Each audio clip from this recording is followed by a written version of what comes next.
પાઠ 19 સામાજિક આર્થિક ક્ષેત્રે સરકારની ભૂમિકા. પ્રશ્ન 1.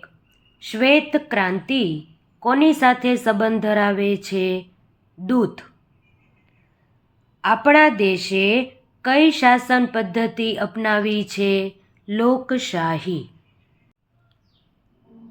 આઝાદી પછી ભારતને કેવું રાજ્ય બનાવવાનો પ્રયત્ન કર્યો? કલ્યાણ રાજ્ય.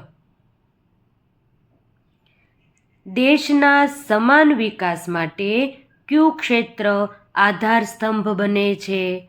ઔદ્યોગિક ક્ષેત્ર.